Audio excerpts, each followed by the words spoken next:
Welcome, dear Thriver, to my channel. Today I'm going to talk about why narcissists hate good things. Narcissists are cruel, they're cunning and they're manipulative and they create drama, and I'm sure you know that because you've experienced it, but maybe you haven't yet realized that they actually despise peace, they hate unity, and they hate happiness. So today we're going to talk about that.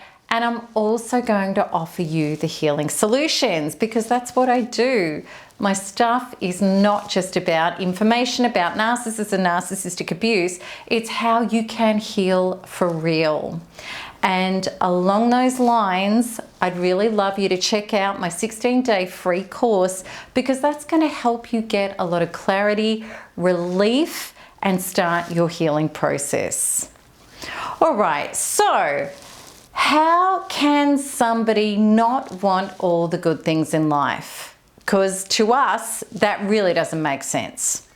So we're going to have today a fascinating dive into the world of narcissism and the false self.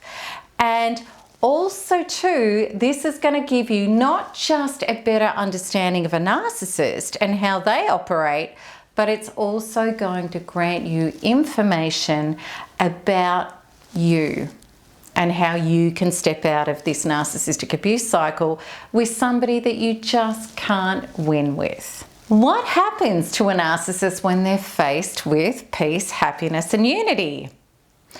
Well, what happens is that they start getting surly, they start getting bent out of shape, and it just doesn't sit with them.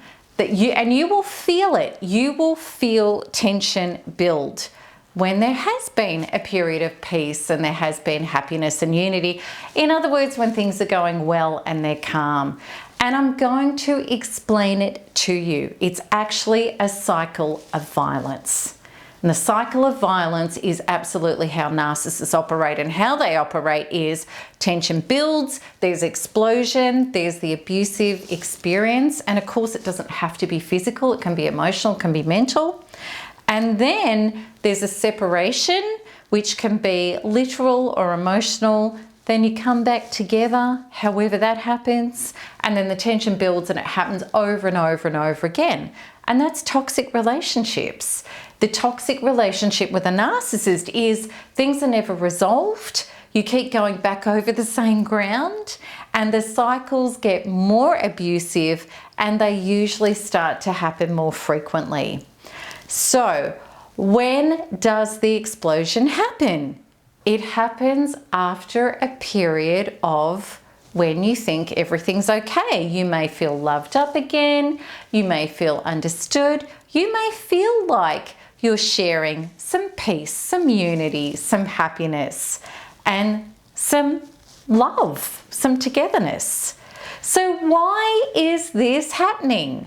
But before I explain why this is happening, I just want you to leave in the comments below, just pause this and leave in the comments below if you have experienced that after a period of things being okay, tension builds and then there's another explosion. Okay, because I'm sure you have. All right, this is why this happens. Because without drama, the narcissist feels like they're not okay. What it actually is that the narcissist is a false self who needs drama. They need superiority, they need acclaim, they need to trigger people, they need to know that they can emotionally affect people. They need to have the one-upmanship, which is not unity and love. They need to feel superior. Why? Because the false self is an ego, and the ego needs to be fed significance to be able to maintain itself. It's healthy people that love calm and they love peace and they love unity. That's a healthy, self-fulfilled inner self who has the ability to be comfortable with those feelings on their own and then share that with another person. When a narcissist is on their own and they don't have drama or narcissistic supply, or, you know, this person thinks I'm attractive or sexy, or this person is upset because I've left them, or, you know, they think I'm this or they think I'm that, and all of that drama, they're left with their own inner being, and their own inner being doesn't have calm and peace and self-partnering, which is self-unity. They don't have that. So it's incredibly uncomfortable for a narcissist. And if there's calm with no white noise, well, then the narcissist is feeling the inner damaged self that the false self is a buffer to. And the inner damaged self is that you are nothing. You're not lovable. You're terrible. You're awful. You're horrible. It's all the self-annihilating true beliefs that the narcissist has about themselves without narcissistic supply. Now, you may say, Melanie, hang on, but when I met the narcissist, we had the unity and the peace and the love and the teamwork, and we had all of that. And, you know, we could just lie in each other's arms for hours, or we could go on long walks together, and we just could communicate beautifully, and it was peace and calm and love and unity. Now, there's a reason for that.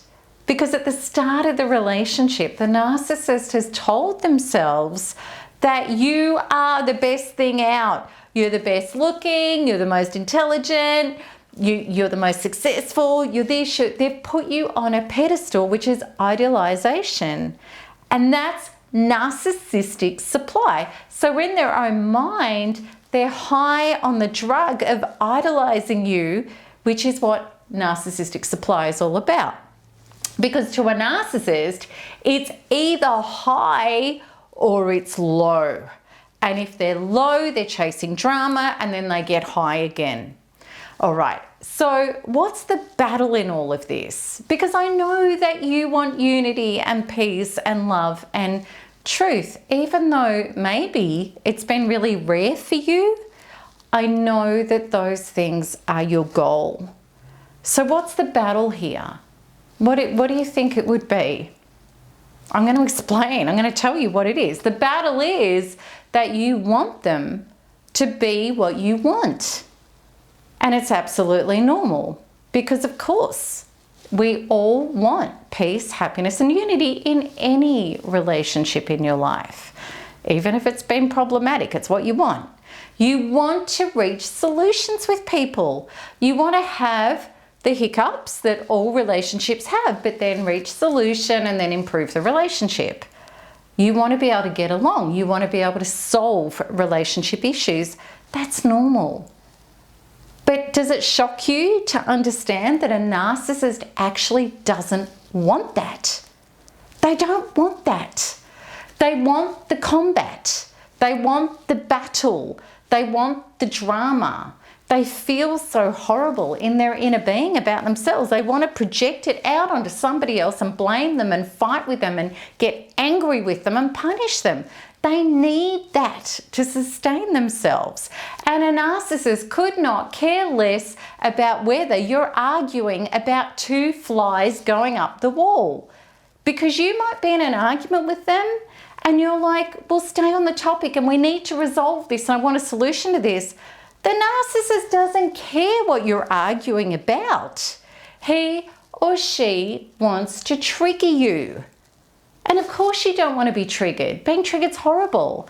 And you don't want to trigger others to get a feed from them, to get significance, because you're not a narcissist. So when you're in a relationship with these people trying to seek unity and peace and love and togetherness, 100% you are going to continually get dragged into a relationship that is tumultuous because this person is toxic. Let me explain it to you like this. If you try to get a crocodile to roll over while you scratch its belly, clearly you're going to get ripped to shreds. Okay? Because you're looking for something that creature can't grant you. And with a narcissist, you are looking for something from that creature that he or she can't grant you. Relationships don't work unless you have the same values. So if you're trying to have a relationship with somebody who doesn't value unity, peace, and cooperation, well, then you can't have a relationship with that person. It's literally the same as, let's say your values are completely different from somebody who's a really lovely person. Let's say you're gregarious and you love socializing and you love being out and about and you want to travel, and this person doesn't want any of that, but they're a really nice person. You don't share the same values. You're not going to have a productive relationship with them. Okay, it's no different, except of course this is a lot more toxic and a lot more damaging. So it's what you're healing in this. Your healing in this begins with accepting that the narcissist doesn't want what you want. You can't turn a crocodile into a loving, loyal dog. As much as you know that this is healthy, a crocodile's never going to know that. So what does this mean for you? It's the same as what it always means. Stop trying to force a person into providing you with love, approval, security, and survival when they just don't have the resources or the desire to. And detach, you have to let go and heal the reasons why you're stuck in there fighting for what you can't get, which is absolutely re-traumatizing you and damaging you over and over again in the battle. And I promise you, there are reasons why you're doing this, okay? And there's reasons why he or she's doing this, but A, that's not your business, and B, you can't change it, which only leaves you with yourself. So the reasons as to why you continue participating and keep doing it is because you have inner beliefs and traumas, such as the people I love hurt me, invalidate me, abuse me, betray me. And that's what your inner love code is. And of course, the traumas that are there, that are your inner love code, are things that you have probably suffered long ago, and it's created a pattern of attaching to unavailable, toxic, abusive people while you're playing out the traumas of I'm not worth loving healthily. And I promise you that when all of that gets cleaned up, you will never endure these relationships again. And you can create thriving, beautiful ones with real people. And that's the deep inner work with people I do to help them get there. So I would love to encourage you to discover more about my inner transformational work. You can sign up to my 16-day free course. It's totally free of charge and it carries no obligation whatsoever. And the link to that is in the description of this video, or click the link above. And if you are really ready to dive into profound, deeply lasting and life-changing shifts and healing, then check out my NARP program, my Narcissistic Abuse Recovery Program, and the link to that is in the description below. Okay, so I hope this has helped you get clear that you are not looking for the same things as what a narcissist wants. And that's why it's not working. Okay. All right, so I really look forward to your comments and your questions below and having a deep discussion about this. And also to just never forget, keep smiling, keep healing, and keep thriving, because there's nothing else to do. Lots of love. Bye-bye.